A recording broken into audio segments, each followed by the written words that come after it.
अस्सलाम वालेकुम। आज हम पेश करने वाले हैं मशहूर औलिया किराम हज़रत ख्वाजा मोइनुद्दीन चिश्ती अजमेरी रहमतुल्लाह।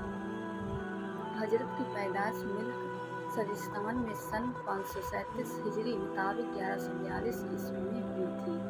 हज़रत ख्वाजा के पुरखों का वतन हेरात के करीब शहर चिश्त में था, इसीलिए आप चिश्ती कहलाते हैं। आपके वालिद साहब का नाम हज़रत ख्वाजा गियासुद्दीन हसन चिश्ती था। आप इमाम हुसैन अलैहिस्सलाम की औलाद में से थे।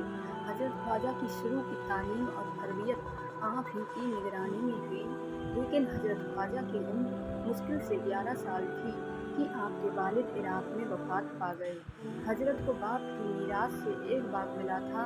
आप इसी बाग की आमदनी और पैदावार से अपनी और घर वालों की ज़रूरतें पूरी फरमाया करते थे। एक दिन हज़रत ख्वाजा गरीब नवाज उस बाग में बैठे थे कि इब्राहिम कलंदर नामी एक मजदूर को आपकी यह अदा बहुत पसंद आई। उन्होंने आपके लिए दुआ की, सर पर हाथ फेरा। उसी वक्त आपने महसूस कर लिया जैसे आपका दिल रोशन हो गया हो, दुनिया और दुनिया वालों से आपका दिल हट गया। चुनाचे हज़रत ख्वाजा गरीब नवाज ने बाग और सारा सामान बेचकर उसकी रकम को रिश्तेदारों और गरीबों में बांट दिया और वतन छोड़कर हक पाने के लिए उठ खड़े हो गए। ख्वाजा उस्मान हारूनी रहमतुल्लाह से बैत। आप वतन छोड़ देने के बाद सबसे पहले समरकंद पहुँचे। वहाँ आपने कुरान मजीद हिफ्ज़ किया और दूसरे इल्म हासिल करने लगे। इसके बाद आप कस्बा हारून में तशरीफ़ ले गए। वहाँ आप हज़रत ख्वाजा उस्मान हारूनी रहमतुल्लाह की खिदमत में हाजिर हुए।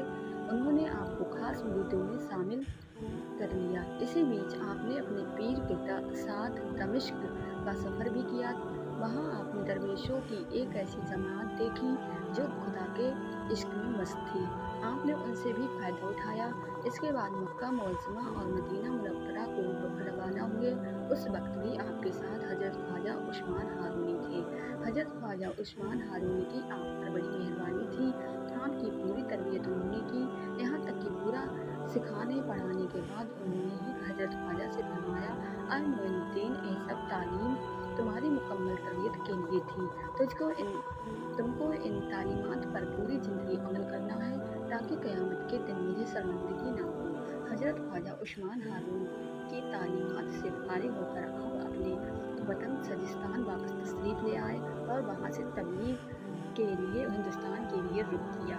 हेरात, बल्ख, गजनी होते हुए आप दिल्ली पहुँचे। दिल्ली में आप कुछ दिन ठहरे रहे, फिर वहाँ से आप अजमेर चले आए। अजमेर में जब 1193 ईस्वी में आप दिल्ली से अजमेर के करीब पहुँचे, उस वक्त आपके साथ आपको चाहने वाले कुल 40 आदमी थे। कस्बा सामना में राजा पृथ्वीराज के नौकरों ने आपको रोक लिया, इसलिए कि राजा को किसी ने बता दिया था कि इस किस्म का बुजुर्ग तुम्हारे राज्य का दुश्मन साबित होगा। तुम इससे चौकस रहना। आपको इसी वहम में रोका गया था, लेकिन आप में कोई ऐसी बात न देख नौकरों ने बाद में छोड़ दिया और आप अजमेर पहुँचे।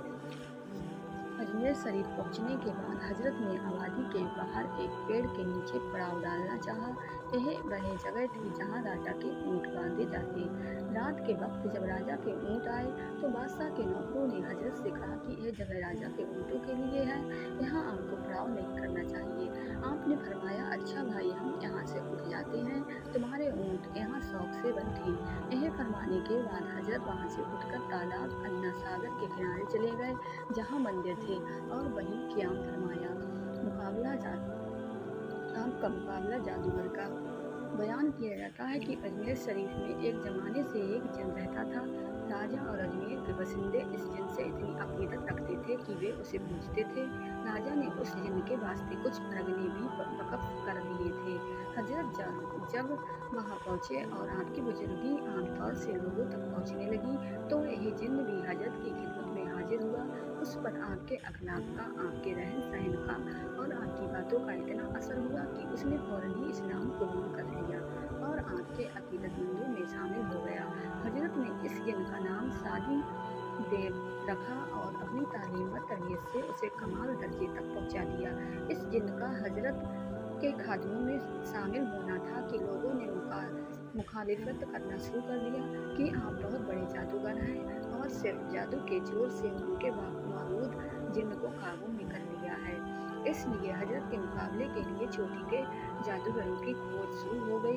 उस जमाने में जयपाल जादूगर बहुत बड़ा जादूगर समझा जाता था।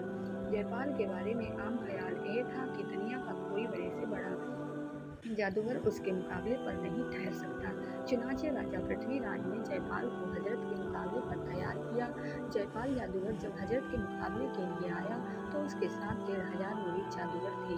700 जादू के खौफनाक अजदहे और सांप थे और 1500 तिलस्मी जादुई चक्कर थे। इन तिलस्मी चक्रों का कमाल यह था कि यह हवा में जादू के जोर से तैरते फिरते थे और 100 मील तक दुश्मन के लश्कर में जाकर दुश्मन के सर उड़ा देते थे। गरज यह है कि जयपाल जादूगर पूरे इंतजाम के साथ हजरत के मुकाबले पर आ डटा। हजरत को जब इत्तला मिली कि जयपाल जादूगर पूरी ताकत के साथ धावा बोलने वाला है तो आपने वुजू करके अपने साथियों के चारों तरफ डंडे से एक हल्का खींच लिया और फरमाया कि अगर अल्लाह ने चाहा तो इस हल्के के अंदर ना तो दुश्मन आ सकेगा और ना उसका जादू ही असर कर सकेगा।